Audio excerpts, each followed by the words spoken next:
In District 4, there are 9 schools where over 90% of the student population qualifies for free and or reduced lunch. Studies show that the concentration of poverty in schools has a strong negative impact on student learning and success. How will you ensure that students from low-income backgrounds get an excellent public education? And will you work to reduce schools with concentrated poverty? Absolutely. Even my own story, growing up in a lower income community and being, the daughter of a teenage mom that had not gone on to college. In fact, my mother did not even finish her high school degree. I understand what it takes to push kids forward that are coming from a disadvantaged background. We could be working a lot harder to create a universal pre-K system throughout our entire county, not just District 4. But pre-K is absolutely one of the first steps that I would take in order to get our kids on track for graduation. If you're not reading by 3rd grade, you are very likely to never read at all or ever read on reading levels. So I believe that universal pre-K is one solution. Also, providing the right resources for our teachers that are, instructing and teaching and providing education for some of our neediest teachers has got to be our top priority. Again, going back to creating those resources for our teachers in our system, better pay, professional development, incentives, all of those things are a platform for solving many of the problems that we have here in District 4. Finally, I think that a great policy that could be implemented very quickly is creating something called the community school model. The community school model is where you actually turn your schools into neighborhood hubs. And so during the day, the kids are here, they're learning, they're interacting with their teachers, and right after school and through the evening, parents are coming into the schools, not only to provide maybe themselves with some education, so maybe GED classes, college prep course, but also community dinners, medical services being on site. So all the neighbors here in Orchard Knob would have access to those resources.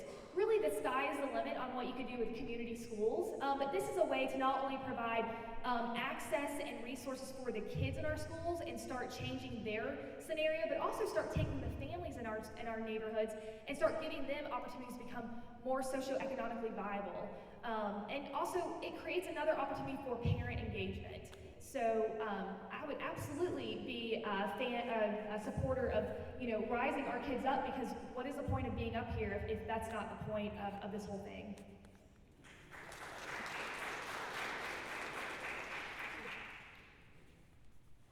So we continue to talk about kids. Yes, it's about kids, but at the same time, the kids going to come to school, they're going to get their lesson, but they got to go back to those same homes and those same neighborhoods that are causing the poverty and causing them not to be successful in school. So we're going to have to use that community school model to involve our parents. Not all of our parents need GEDs. They have high school diplomas. Some of them have college degrees. We're going to have to figure out, because this system is new to me. I have kids in the schools. I see their work. The way they learn is totally different from how I learned how to do multiplication and addition. So we're going to have to figure out something within that community school model, which will work because I'm a product of, I've seen it work. We're going to have to figure out how can we get our parents in and teach them the way their kids are learning, so they can actually help those kids with their homework. We have to figure it out. We're going to have to figure out a way that not only involves our parents, but involves our community. Because our community is our support system, which I grew up in as well. I had a great support system. I had my mom, I had my sister, I had the Boys and Girls Club. I had mentors growing up.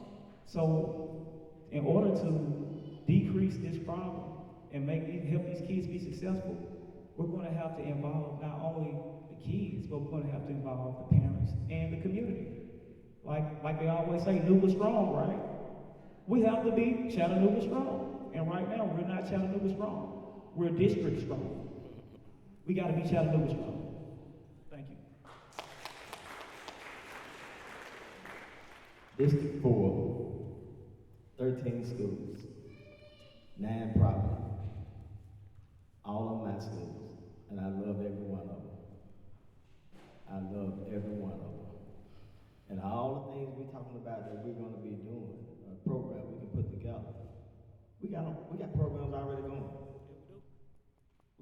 under black ladies. Let's do a program. We got the link program that's going after school tutoring.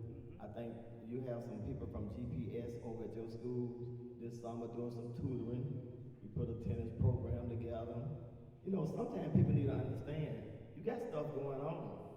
Y'all just don't know about it. You don't know about it because you think you're involved. And I'm not trying to step on nobody's foot or your feet. But you're not as involved as you think you are.